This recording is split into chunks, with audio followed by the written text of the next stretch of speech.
He shaved evenly and with care, in silence, seriously. Stephen, an elbow rested on the jagged granite, leaned his palm against his brow and gazed at the fraying edge of his shiny black coat sleeve. Pain, that was not yet the pain of love, fretted his heart.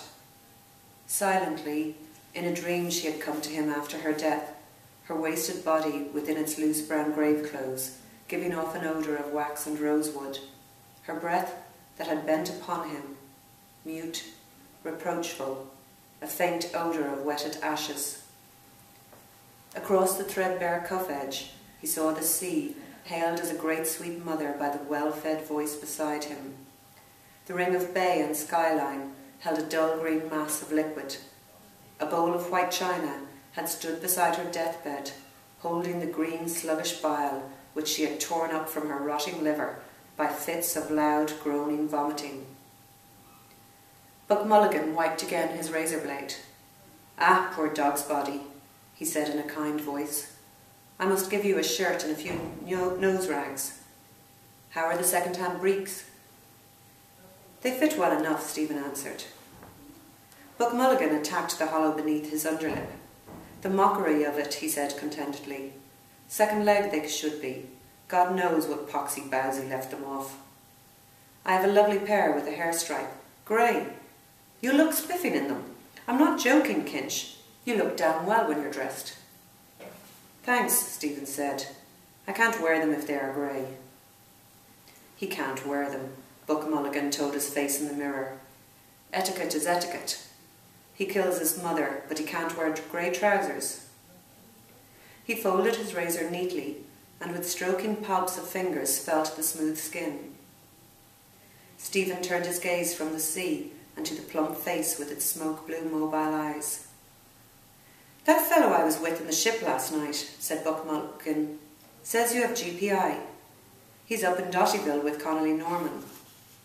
General paralysis of the insane." He swept the mirror a half circle in the air to flash the tidings abroad in sunlight now radiant on the sea.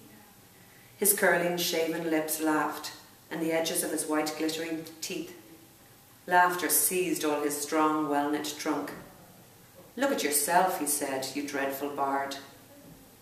Stephen bent forward and peered at the mirror held out to him, cleft by a crooked crack, hair on end.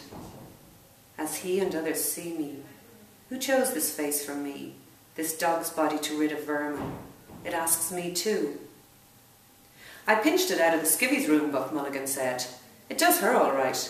The aunt always keeps plain-looking servants for Malachy, lead him not into temptation. And her name is Ursula." Laughing again, he brought the mirror away from Stephen's peering eyes. "The rage of Caliban at not seeing his face in a mirror," he said. "If Wilde were only alive to see you."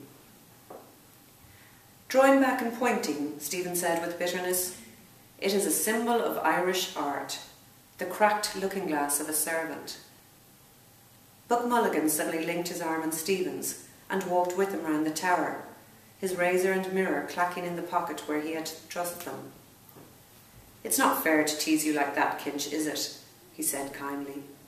"God knows you have more spirit than any of them." Parried again. "He fears the lancet of my art as I fear that of his, the cold steel pen." Cracked looking-glass of a servant.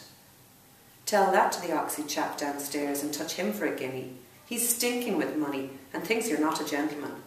His old fellow made his tin by selling jalap to Zulus or some bloody swindle or other. God, Kinch, if you and I could only work together, we might do something for the island. Hellenize it. Cranley's arm. His arm. "And to think of your having to beg from these swine.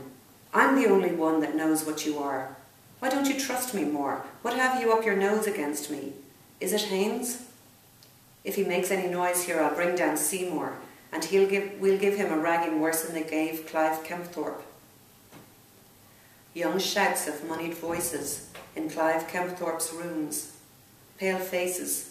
They hold their ribs with laughter, one clasping another. "Oh, I shall expire. Break the news to her gently, Aubrey. I shall die."